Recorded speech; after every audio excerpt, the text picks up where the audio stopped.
Baik, Assalamualaikum warahmatullahi wabarakatuh.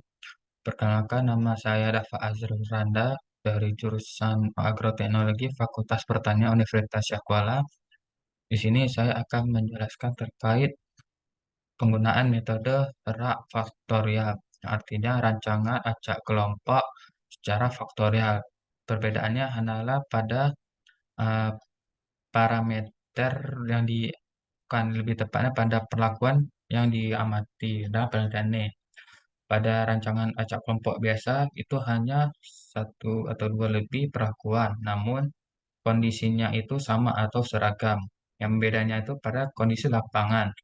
Sedangkan pada rancangan acak kelompok faktorial ini, seperti contoh pada tabel ini, yang dimana tiga varietas itu bukan satu varietas yang sama, sehingga memiliki hasil yang berbeda-beda, sehingga disebut faktorial. Dan penggunaan pada nitrogen itu adalah sebagai perlakuan.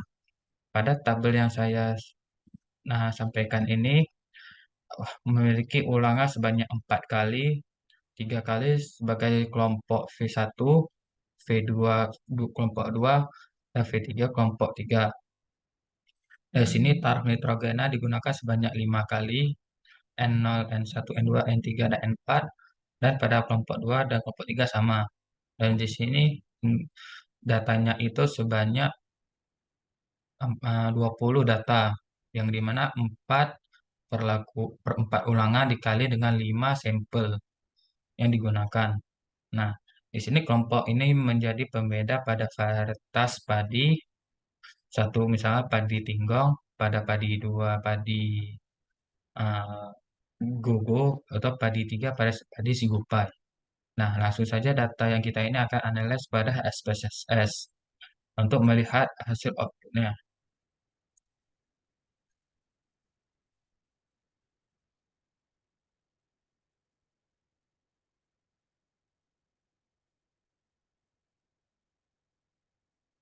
Nah, seperti ini data yang telah kita taruh sebagai bentuk dalam SPSS. Data ini kita harus ketik satu-satu. Sedangkan saya di sini menyingkat waktu untuk mencegah misalnya datanya itu salah ketik, yang mana yang hasilnya itu akan berbeda dengan output yang disampaikan. Nah, di sini perlakuannya itu diketik angka satu sebanyak 20 kali karena untuk kelompok satu, dan di sini kelompok 2 kita ketik sebanyak 20 kali pada angka 40, dan 3 ketik 3 pada angka 60 sebagai bentuk sampel pada perlakuan F.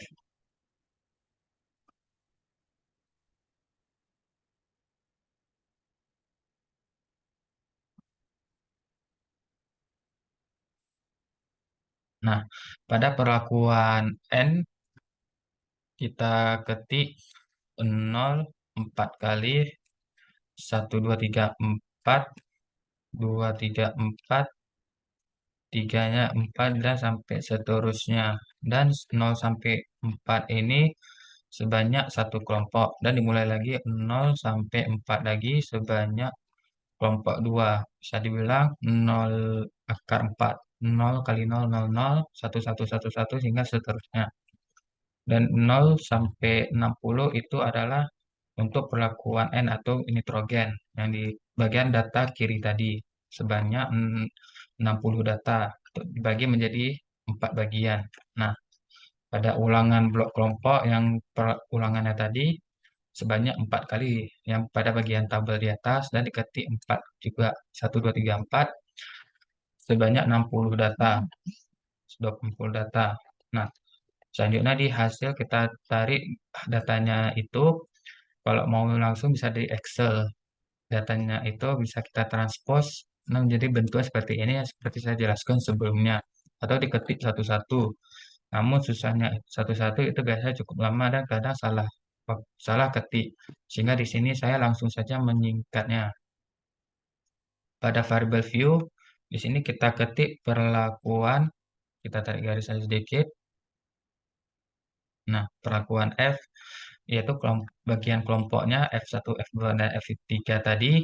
Perlakuan N adalah N0, N1, N2, N3, N4, yaitu 5 sampel yang digunakan. Dan ulangan blok kelompoknya itu ulangan dari 4 kali ulangan yang pada perlakuan ini, 4 kali ulangan kelompok itu katanya, dan di hasil adalah datanya. Nah, di sini pada desimal 0 semua dan angka pada desimal 3 itu karena datanya itu ada 3 di belakang angka koma, sehingga kita harus mengetik 3 karena jika tidak, angkanya itu akan sangat berpengaruh pada output. Saya dibilang harus menyesuaikan dengan data yang didapatkan. Pada label kita ketik pakuan F itu apa varietas padi, yang seperti yang katakan sebelumnya ada 3 varietas padi, sedangkan pada N taraf nitrogen kilogram per H yang pada tabel tadi, dan hasil hasil gabah ton per H. Pada value kita klik yang 3 kelompok tadi, F1 untuk misalnya padi tinggo, padi sigupai, dan padi agogo. Misal kita bisa saja menggunakan singkatan nama itu, namun biasa sangat panjang, sehingga di sini singkat saja F1, F2, F3. Nah, sedangkan pada perakuan nitrogennya ada 5, yaitu N0, N1, N2, N3, dan N4. Nah, misal kadangkala kita salah mengetik, bisa saja kita menggunakan menghilangkan dengan remove, dan kita mengetiknya dengan 4 N4. Kita add dan kita tekan OK. Pada ulangan 1, ulangan 2, ulangan 3, dan ulangan 4 yang pada tabel di atas disesuaikan dengan datanya tabel ini. Ditekan OK saja. Dan pada kolom alike-nya itu adalah data kiri kanan pada tabel. Bisa kita geser. Misal datanya itu mau ke tengah, mau ke kiri, atau mau ke kanan. Dan scale-nya itu bagian kada scale secara biasa saja, tidak diubah. Dan di sini ke data view lagi, kita langsung saja ke analyze untuk mencari data outputnya. Kita ke general linear mode, ke unvariate, dan di sini kita masukkan 44 ini.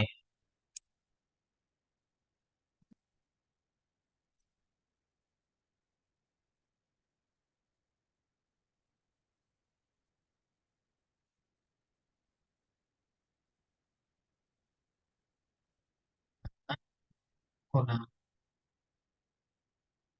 Ulangan varietas taraf, ulangan varietas positif. Nah, di sini kita taruh yang pertama itu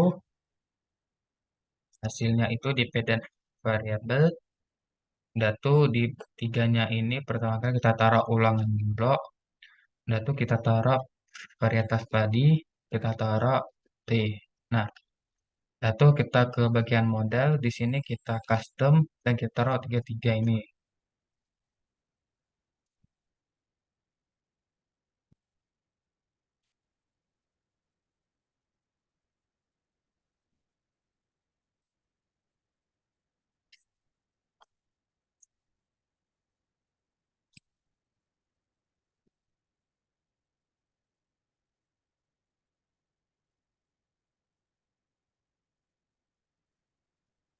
Nah, di sini kita ketik ulangan blok kelompok. Namun sebelum itu kita ubah ke main effect, ditaruh kelakuan F, kelakuan N, dan di sini kembali ke interaction. Di sini kita tekan V dan N karena mereka ini adalah dua faktorial yang berhubungan sehingga harus diketik. Ditekan Shift, tekan N, dan ditekan NF. Nah, selanjutnya kita ke bagian continue. Di sini kita ke bagian post hoc.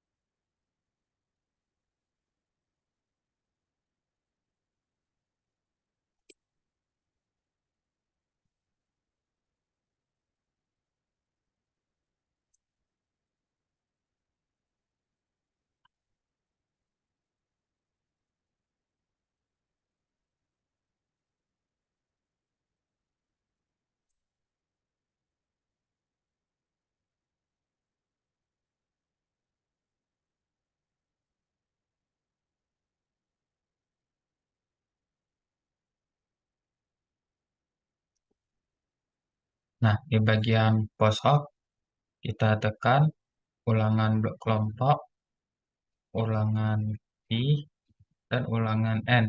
Setelah itu kita tekan LSD, Tuki, dan Donchan yang seperti saya katakan sebelumnya itu, tiga ini hanya sering digunakan dalam penggunaan SPSS. Sedangkan yang sisanya itu terlalu banyak, atau saya bilang untuk penelitian lebih komplit. Selanjutnya kita tekan continue, kita ke bagian option, dan sini telah ada overall, artinya itu semua semua eh, kalimat yang telah kita taruh. Ditekan overall, deskriptif statistik, homogen. Dan di sini 0,5 tidak perlu diubah. Karena ini untuk data error atau kemungkinan misalnya data kita melewati angka salah. Dan misalnya 0,5 adalah mutlak. Karena dalam penelitian itu biasanya 0,5 adalah penelitian yang tidak menggunakan makhluk hidup. Sedangkan 0,1 atau 1 itu adalah penelitian untuk makhluk hidup kayak kedokteran atau farmasi. Ditekan continue. Setelah datanya kita masukkan semua, kita tekan OK untuk mencari data output atau analisis yang telah dikalkulasi pada SPSS ini. Nah, datanya itu keluar dan beginilah hasil yang didapatkan. Di sini udah ada datanya itu between subject factor antara ulangan blok kelompok, Fratas Fari, dan taraf. Dan itu udah ada data deskriptif statistiknya dan juga udah ada data dalam skala atau 0,5-nya Levin Test of Quality Error Variance. Selanjutnya tes ke bagian bitwidth, subject effect, dan ada bagian grand mean, dan pada post hoc data yang telah digunakan untuk GLD dan SD. Dan sini ada juga data homogen dan varietas padi yang didapatkan hasilnya. Nah, di sini juga ada yang saya katakan tadi, datanya itu ada dua, sehingga perbedaan pada datanya itu pada varietas padi dan taraf nitrogen yang didapatkan. Nah, ya artinya datanya itu dua kali dilakukan pada varietas padi dan pada data taraf nitrogen. Nah, setelah kita dapatkan datanya ini, kita misalnya bisa saja mengubah datanya itu pada bentuk apa aja dalam option ini. Namun untuk itu saja data dalam analisis ini. Baik, untuk dalam penyimpanannya itu kita bisa mengubahnya dalam bentuk biasa atau bentuk ekspor. Biasanya dalam bentuk ekspor itu bentuknya itu PDF, sehingga lebih mudah dalam penggunaan penyebaran data. Kalau misal data biasa itu sebenarnya bisa aja, cuma tidak akan bisa dibuka tanpa aplikasi PDF. Nah, di sini kita bisa mengubah datanya itu pada all nih, all visible atau all aja. Kita bisa jadi select. Nah, change option itu kita bisa mengubah embed font, embed bookmark, dan honor print ketika di view. Kita biasakan aja tekan untuk pengaturan awal saja. Nah, langsung saja kita tekan OK untuk menyimpan data SPS ini dikonvert ke PDF. Nah, di sini saya ada pemberitahuan ini. Sebenarnya saya sudah ada data output sebelumnya, namun kita bisa mengganti tekan dia untuk menggantinya. Dan bertunggu beberapa saat untuk datanya itu auto convert menjadi PDF. Setelah data PDF telah dijadikan PDF, PDF yang bisa disebarluaskan. Nah, data output dan data ini disarankan untuk disimpan pada Google Drive atau data data pada suatu data hard disk supaya datanya ini tidak hilang karena bisa saja datanya hilang karena tidak ada penyimpanan rekaman pada data sebelumnya. Baik, itu saja yang bisa saya sampaikan. Mohon maaf apabila ada kesalahan. Wassalamualaikum warahmatullahi wabarakatuh.